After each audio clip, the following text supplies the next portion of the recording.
আজ যে ফেসবুকে যে একটা আপত্তিজনক ভিডিও আপলোড হয়েছে, ফৈজুদ্দিন নামে এক ব্যক্তি আপলোড করেছেন, সেটি সম্পর্কে কী বলবেন? সাধারণত আমি লাইভে আসি না বা নিউজে আসি না, আর সেই সব লাইভে বা নিউজে আসার আমার উদ্দেশ্য নয়। আমি চাই না যে এই সমাজে বা এই বরাকভ্যালিতে অশান্তি সৃষ্টি হোক, এটা আমি চাই না। কিন্তু আজকে এই 2 ঘন্টা আগে আমি দেখেছি ফৈজুদ্দিন নামের এক জিহাদির বাচ্চা যে সমাজকে কলঙ্কিত করার চেষ্টা করছে, সে মুসলমান সমাজকে কলঙ্কিত করার চেষ্টা করছে।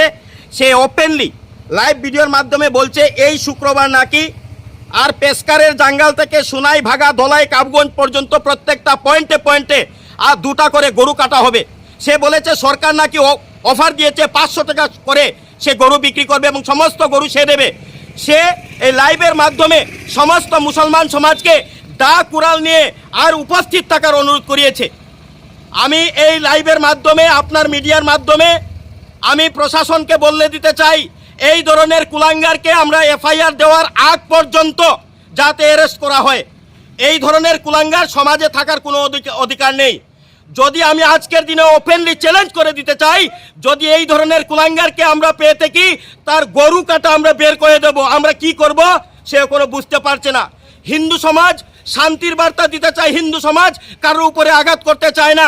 কিন্তু এই ধরনের জিহাদির বাচ্চা, মুসলমানের বাচ্চা যদি এই ধরনের জিহাদি কার্যকলাপে লিপ্ত থাকে, যদি ওপেনলি গরু কাটার কথা বলে থাকে, প্রত্যেকটা পয়েন্টে বরাকভ্যালির প্রত্যেকটা জায়গাতে সে যদি গরু কাটার কথা বলে থাকে, তাকে কখনো ছাড় দেওয়া হবে না।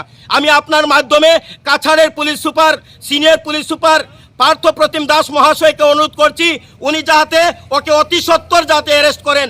না হলে এই বরাকভ্যালিতে বৃহত্তর আন্দোলন হবে এবং বৃহত্তর হাঙ্গামা হবে, যাকে দমন করা কেউ করতে পারবে না, এটা আমি স্পষ্ট বলে দিতে চাই। হিন্দু সমাজ চুরি পরে বসেনি, হিন্দু সমাজের উপর বারংবার আঘাত করবে, হিন্দু সমাজের ধর্মের উপর বারংবার আঘাত করবে, হিন্দু সমাজ কখনো মেনে নিতে পারবো না। আজকে মিডিয়ার ভাইরা আপনারা এসছেন, আপনাদের মাধ্যমে পুনরায় আমি বলে দিচ্ছি, এই ফৈজুদ্দিন লস্কর তার বাড়ি কোথায় জানি না, হয়তো সোনাই অঞ্চলে সে বসবাস করে, সে হয়তো বেঙ্গলুরু বা অন্য কোথাও বসে সে এই ধরনের আতঙ্ক সৃষ্টি করার চেষ্টা করছে। তাকে যাতে অতি সত্বরে অ্যারেস্ট করা হয়। একটা ধৈর্যের সীমা পেরিয়ে যাচ্ছে। আমরা লাইভে বসি না, বিশেষ করে মিডিয়ার সম্মুখে আসি না, দরকার নেই মনে করি। সে সমস্ত মুসলমান সমাজকে কলঙ্কিত করছে। আজকে যদি মুসলমান সমাজরা চুপ বসে থাকে, তাহলে ধিক্কার জানাবো ওই সব মুসলমানদেরকে যারা চুপ বসে থাকবে। চুপ বসার কথা নয়।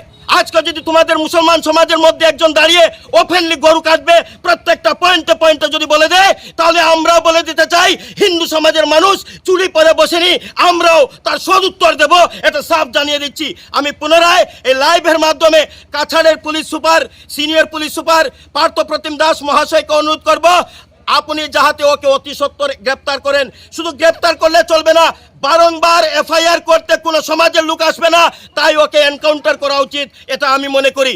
এই মিডিয়ার মাধ্যমে পুনরায় বলে দিতে চাই, ওই ফৈজুদ্দিন লস্কর জিহাদিকে সম্মুখে যদি পেয়ে থাকে, অবস্থা খারাপ হয়ে যাবে। আজকের দিনে সাফ বলে দিতে যাচ্ছি, মজাক নয়, এটা মজাক নয়। হিন্দু সমাজকে কলঙ্কিত করবে, সোশ্যাল মিডিয়া লাইভে বসে ডাইরেক্টলি গরু কাটার হুমকি দেবে, এটা হিন্দু সমাজ কখনো মেনে নেবে না। তাই পুনরায় প্রশাসনকে অনুরোধ করব, আপনারা যাতে ওকে অতি সত্বর গ্রেপ্তার করুন, এটাই আজকের দিনের আমার বক্তব্য। লোকটার ফটোটা একটু দেখাবেন। এই রয়েছে ফৈজুদ্দিন লস্কর, তার প্রোফাইল পিকচার রয়েছে, এবং সে একটা মন্তব্য দিচ্ছে এরকম নয়। প্রত্যেকবার সে হিন্দু সমাজের বিরুদ্ধে, হিন্দু সমাজকে নিয়ে কুমন্তব্য করে থাকে। তার জন্য এই লাইভ, আজকে আপনারা যারা লাইভ করছেন, এই লাইভ বিভিন্ন জায়গায় পৌঁছা উচিত এবং প্রত্যেকটা মুসলমানের কাছে পৌঁছা উচিত। প্রত্যেকটা মুসলমান সমাজ যদি চুপ বসে থাকবে, তাহলে আমরা বলবো আমরা মুসলমান সমাজের বিরুদ্ধে গর্জে উঠবো। আজকের দিনে এটা সাফ বলে দিচ্ছি আমি। এফআইআর করবেন নাকি? এফআইআর করবো আমরা অল্প কিছুক্ষণের মধ্যে, আমরা আধা ঘন্টার মধ্যে ধলাই থানাতে এফআইআর করব। এবং আপনাদের মিডিয়ার মাধ্যমে প্রত্যেক সনাতনী ভাইদেরকে অনুরোধ করব, যেখানে পুলিশ স্টেশন রয়েছে প্রত্যেক পুলিশ স্টেশনে যাতে এফআইআর হওয়া চাই। আর এফআইআর হলে শুধু কাজ দেবে না, প্রশাসনকে অতি সত্বর তাকে গ্রেফতার করতে হবে এবং গ্রেফতার করে তাকে এনকাউন্টার করতে হবে, এটা সাফ জানিয়ে দিচ্ছি আমরা।